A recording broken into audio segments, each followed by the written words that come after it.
Students, today we will study theme 5 through the eyes of travelers, perceptions of society, 10th to 17th century AD. Our knowledge of the past can be enriched through the description of social life provided by travelers who visited the subcontinent.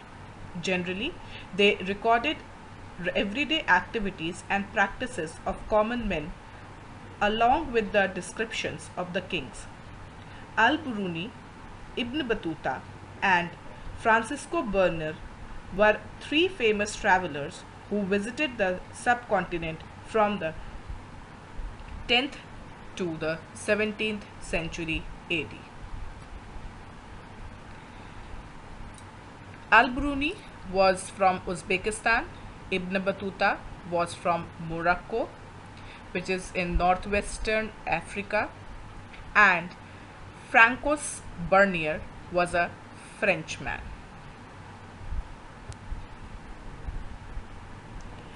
Al-Biruni was born in 1973 at Khwarizm in present-day Uzbekistan. He was well versed in different languages like Syriac, Arabic, Persian, Hebrew, and Sanskrit.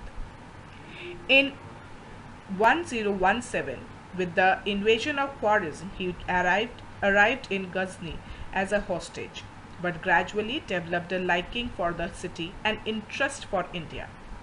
When the Punjab became a part of the Ghaznavid Empire, he traveled widely in the Punjab and other parts of northern India. He spent years in the company of Brahman priests and scholars by learning Sanskrit and studying religious and philosophical texts. You can see the picture of Al-Biruni.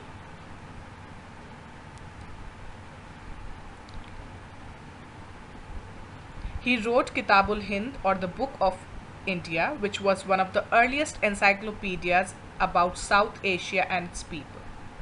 Al-Biruni even learned Sanskrit to write this book. The Brahmin scholars respected him so much that they called him Vidyasagar, or the Sea of Knowledge. Al-Biruni spent years in the company of Brahmin priests, scholars, learning Sanskrit and studying religious and philosophical texts. While his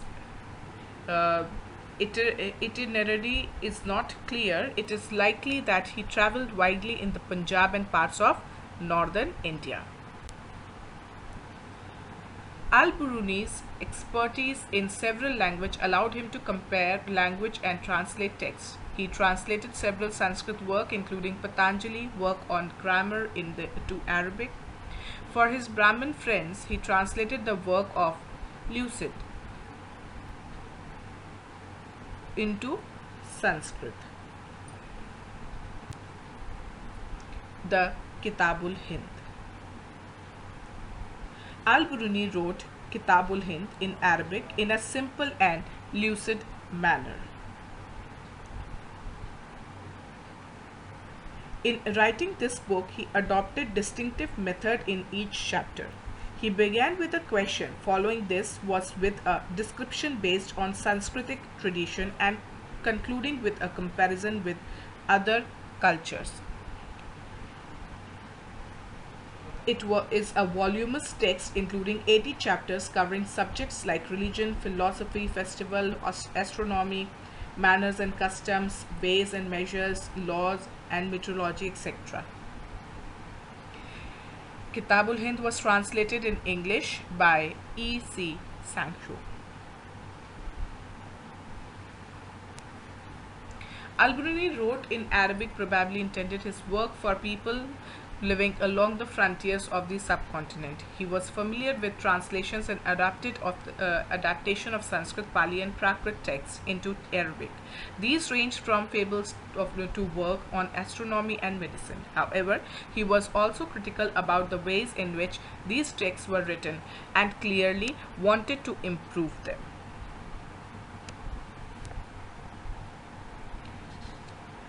Al-Biruni was aware of the various problems inherited in the task he had set himself. He discussed several barriers that he felt obstructed understanding. The first amongst these was language. According to him, Sanskrit was so different from Arabic and Persian that ideas and concepts could not be easily translated from one language to another. The second barrier he identified was the difference in the religious beliefs and practices. The self-absorption and consequent insularities of the local population, according to him, constituted the third barrier. What is interesting is that even though he was aware of these problems, Al-Biruni depended almost exclusively on the work of Brahmanas, often citing passages from the Vedas, the Puranas, the Bhagavad Gita, the works of Patanjali, the Manusmriti, etc., to provide an understanding of the Indian society. Al-Biruni tried to explain the caste system by looking for parallels in the other societies.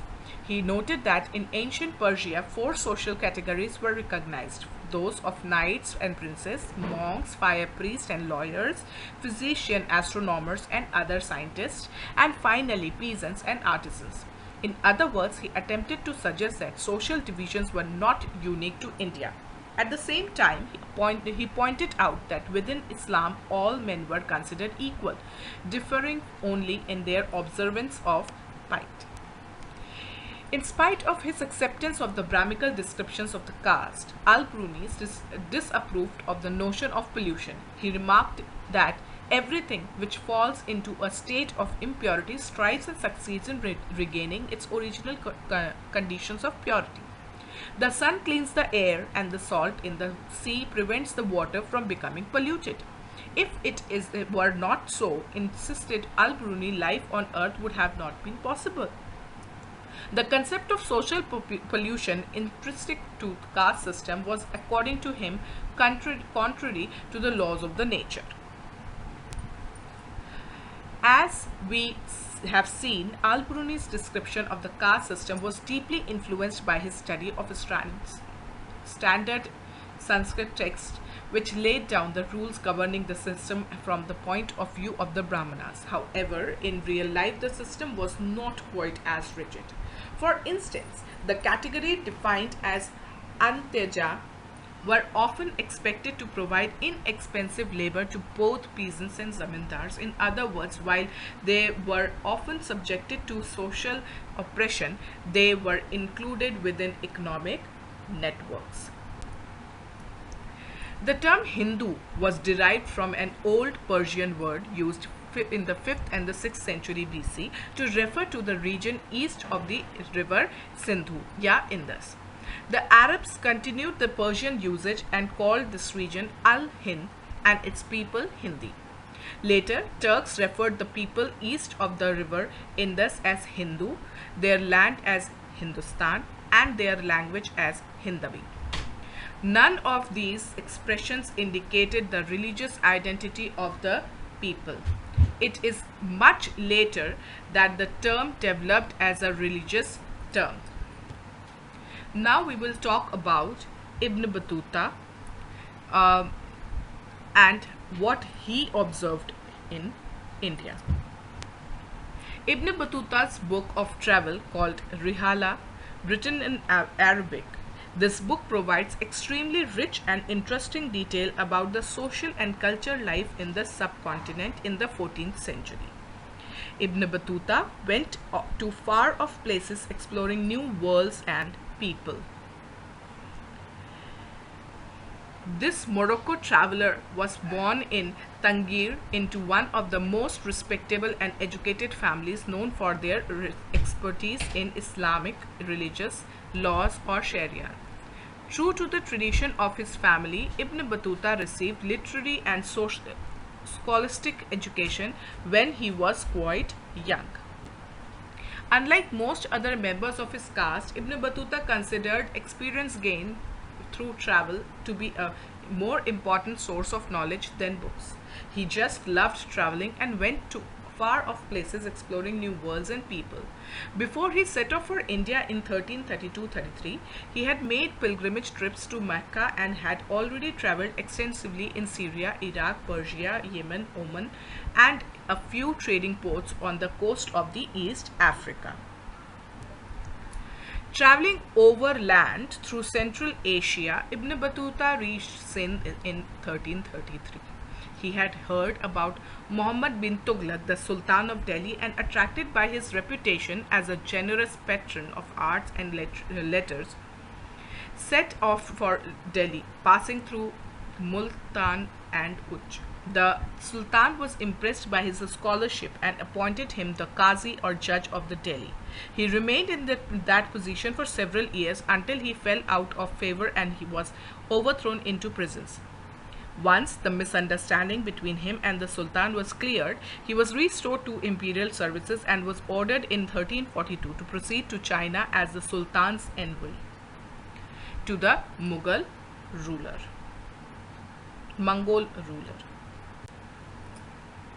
With the new assignment, Ibn Battuta proceeded to the Malabar coast through central India. From Malabar, he went to the Maldives, where he stayed for 18 months as the Qazi, then to Sri Lanka. He then went back once more to the Malabar coast and the Maldives, and before resuming his mission to China, visited Bengal and Assam as well. He then visited Sumatra and from there reached the Chinese port town of Zaitun.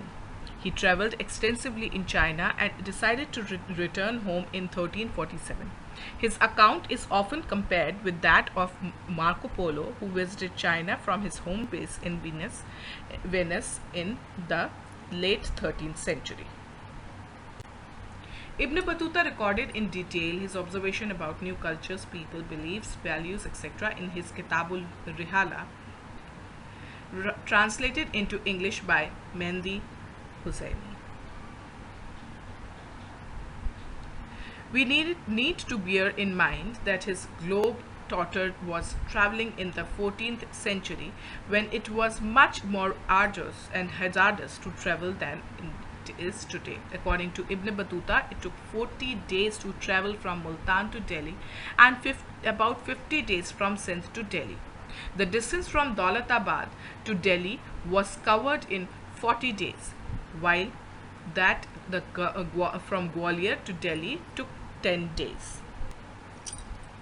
Traveling was also more insecure. Ibn Battuta was attacked by bands of robbers several times. In fact, he preferred traveling in a caravan along with companions, but this did not deter highway robbers. While traveling from Multan to Delhi, for instance, his caravan was attacked and many of his fellow travelers lost their lives. Those travelers who survived, including Ibn Battuta, were severely wounded. Now you can see in front of you the map where you can see the path or the routes which Ibn Battuta handled throughout his voyage and where he went in one voyage. As we have seen, Ibn Battuta was spent several years traveling through North Africa, West Asia and parts of Central Asia, the Indian subcontinent and China before returning to his native land Morocco. When he returned, the local rulers issued instructions that his stories be recorded. This is Ibn Battuta's book, 75,000 miles through 44 countries, 29 years of travel.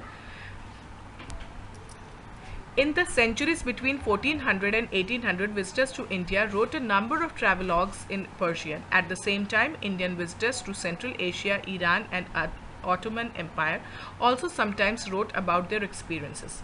These writers followed in the footsteps of Al-Biruni and Ibn Battuta. Amongst the best known of these writers were Abdul Razak Samarkandi, who visited South India in the 1440s, Muhammad Wali Balkhi, who traveled very widely in the 1620s, and Sheikh Ali Hazan, who came to North India in the 1740s. Some of these authors were fascinated by India, and one of them, Muhammad Wali Balkhi, even became a sort of sannyasi for a time. Most of them saw India as a land of wonders.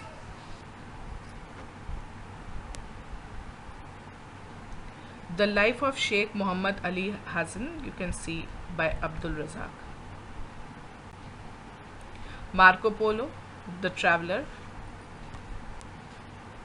Ibn Battuta, An Excitement of the Unfamiliar. By the time Ibn Battuta arrived in Delhi in the 14th century, the subcontinent was part of a global network of communication that stretched from China in the east to the west, Africa and Europe in the west. As we have seen, Ibn Battuta himself traveled extensively through these lands, visiting sacred shrines, spending time with learned men and rulers, often officiating as Qazi, and enjoying the cosmopolitan culture of urban centers where people who spoke Arabic, Persian, Turkish, and other languages shared ideas, information, and anecdotes.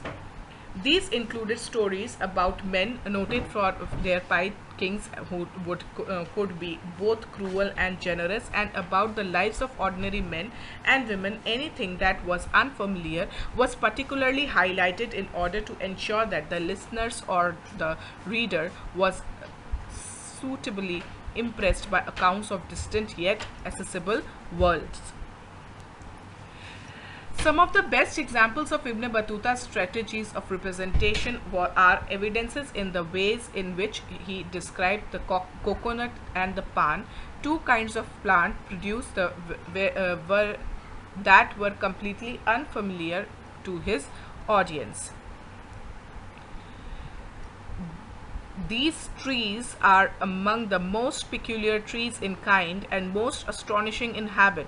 They look exactly like date palms without any difference between them, except that the one produced nuts as its fruit and the other produced dates. The nuts of a coconut tree resemble a man's head, for in it are what look like two eyes and a mouth, and the inside of it with it is green looks like the brain, and attached to it is a fiber which looks like hair. They make from this cord with which they sew up ships instead of iron nails, and they make from it cables for vessels. For betel, he said, the betel is a tree which is cultivated in the same manner as the grapevine. The betel has no fruits and is grown only for the sake of its leaves. The manner of its use is that before eating it, one takes erica nut. This is like a nutmeg, but it broken up until it is reduced to small pellets, and one places these in his mouth and chews them. Then he takes the leaves of betel, puts a little chalk on them, and masticates them along with the betel. Ibn Battuta found cities in the subcontinent full of excitement opportunities for those who had the necessary drive, resources, and skills. They were densely populated and prosperous, except for the occasionally disruptions caused by wars and invasion. It appears from the Ibn Battuta's account that the most cities had crowded streets and bright and colorful markets that were stacked with a wide variety of goods. Ibn Battuta describes Delhi as a vast city with a great population, the largest in India. Daulatabad in Maharashtra was no less and easily rivaled Delhi in size. This is a picture of Daulatabad.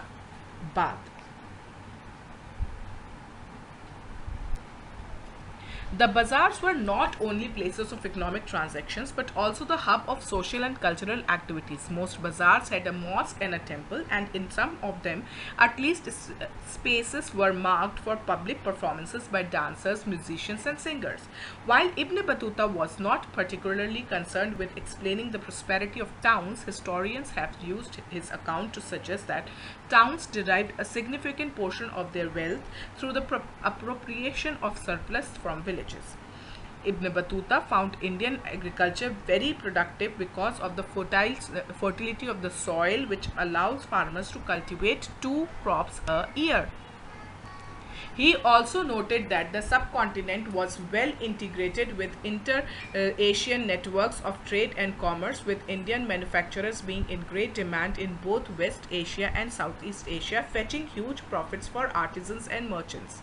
Indian textiles, particularly cotton cloth, fine muslin, silk, brocade, and satin, were in great demand. Ibn Battuta informs us that certain varieties of fine muslin were so expensive that they could be worn only by the nobles and the very rich personalities of the society. The state evidently took special measures to encourage merchants. Almost all trade routes were well supplied with inns and guest houses. Ibn Battuta was also amazed by the efficiency of the postal system, which allowed merchants to not only send information and remit credit across long distances, but also to dispatch goods required at short notice.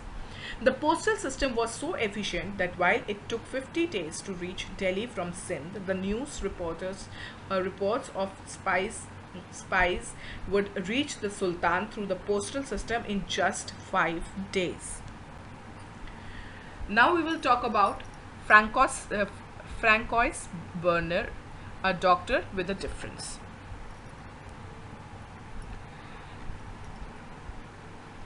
He was a number of Portuguese, Dutch, English and French travelers came to India in the 16th and the 17th century. Of them, Jesuit Robert Nobili Barbosa, Jean-Baptiste and Monachi wrote different aspects of Indian society. French doctor, political philosopher and historian Francois Berner spent 12 years in India and was closely associated with the Mughal court. Berner traveled to several parts of India and wrote detailed accounts by comparing the situations in India with Europe. He dedicated his major writings to Louis XIV, the King of France, and many of his other works were written in the form of letters to the influential officials and ministers. In virtually every instance, Berner described what he saw in India as a bleak situation in comparison to development in the Europe. His works were published in France in 1670-71 and translated into English, Dutch, German and Italian. His writings became extremely popular. Berner's works were published in France, and between 1670 and 1725 his account was reprinted 8 times in French, and by 1684 it had been reprinted 3 times in English. This was in marked contrast to the accounts in Arabic and Persian, which circulated as manuscripts and were generally not published before 1800.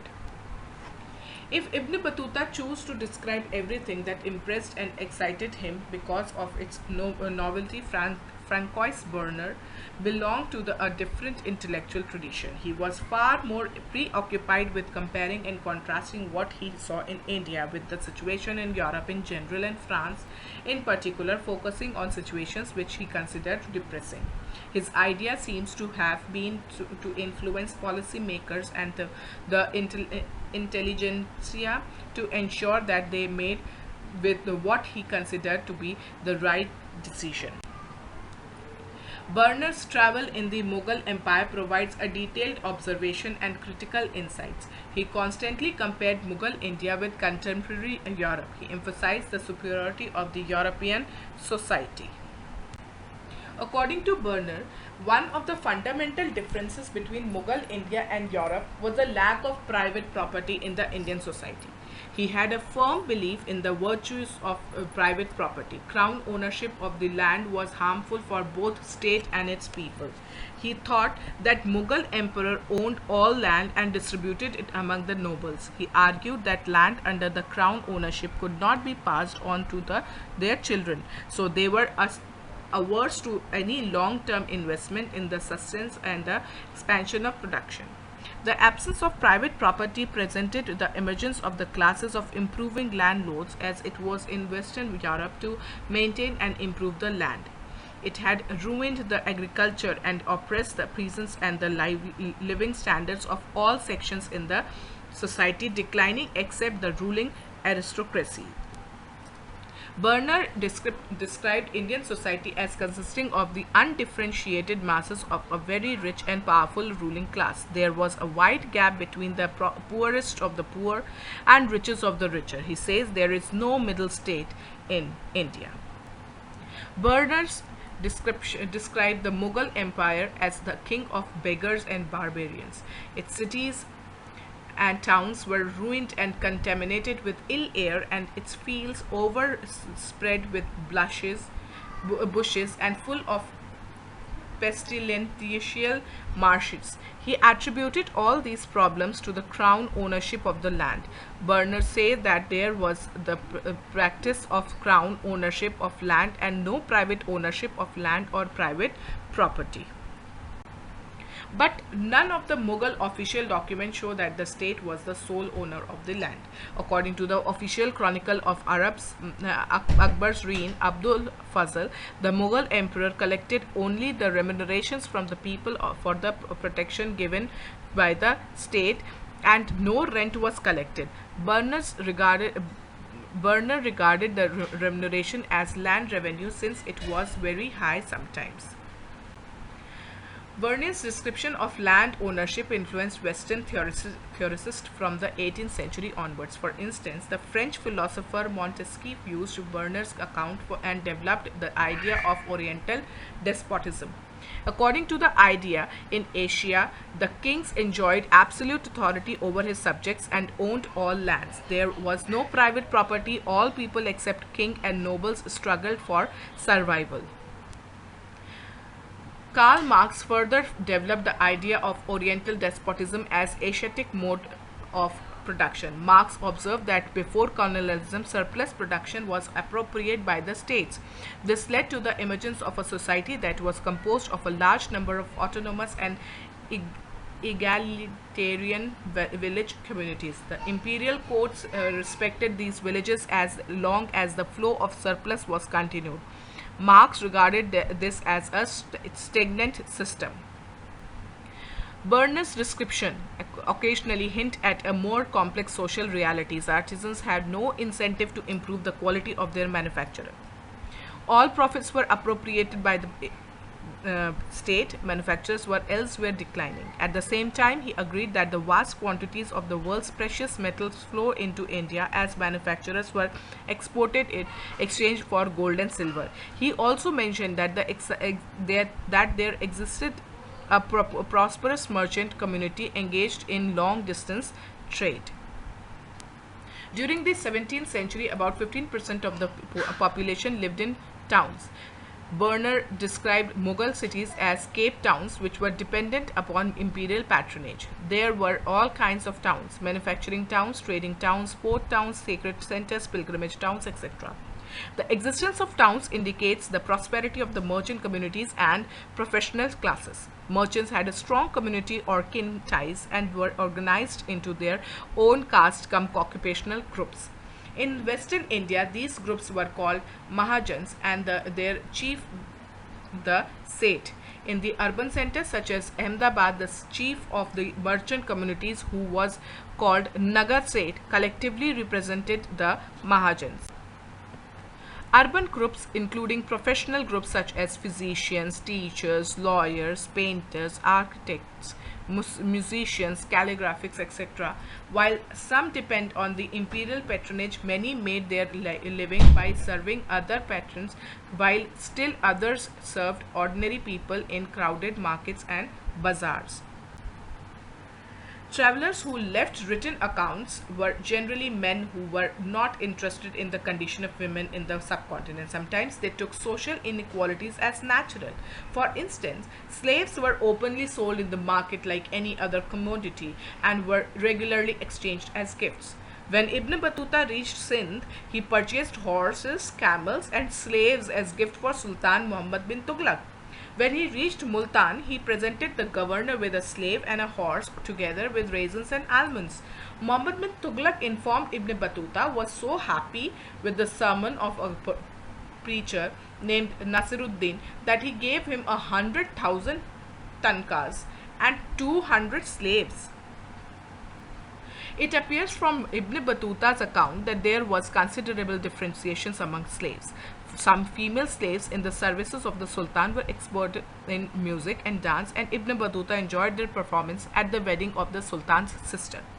Female slaves were also employed by the Sultan to keep a watch on his nobles. Slaves were generally used for domestic labor, and Ibn Battuta found their services particularly indispensable for carrying women and men on planquets or dola, which is we call doli. The price of slaves, particularly female slaves required for domestic labor, was very low, and most families who could afford to do so kept at least one or two of them. Contemporary European travelers and writers often highlighted the treatment of women as a crucial maker of difference between Western and Eastern societies. Not surprisingly, Berner chose the practice of sati for detailed description. He noted that while some women seemed to embrace death cheerfully, others were forced to die. However, women's lives revolved around much else besides the practice of sati. Their labor was crucial in both agricultural and non-agricultural production. Women from merchant families participated in commercial activities, sometimes even taking mercantile disputes to the court of law. It therefore seems unlikely that women were confined to the private spaces of their homes. Now, the different people who traveled in our country at different time, what they where they visited and what they have seen is basically summarized here. These are a few keywords which we have studied in the whole thing. Like meteorology is the science of measurement. Hindu, the term Hindu was derived from an old Persian word used to refer to the region east of the river Sindhu. The three travelers and of the medieval period, their comparative study: Al-Biruni, Ibn Battuta and Berner, 11th century, 14th century and 17th century. Countries: Uzbekistan, Morocco and France. Language of their book: Arabic and English. Name of their book: Kitabul Hind, Rihala, and Traveler in the Mughal Empire. Travels in the Mughal Empire. Name of the ruler during they visited: Muhammad Ghazni, Muhammad bin Tughlaq, Shah Jahan and Aurangzeb. Subject matter of the accounts: religion, philosophy and everything.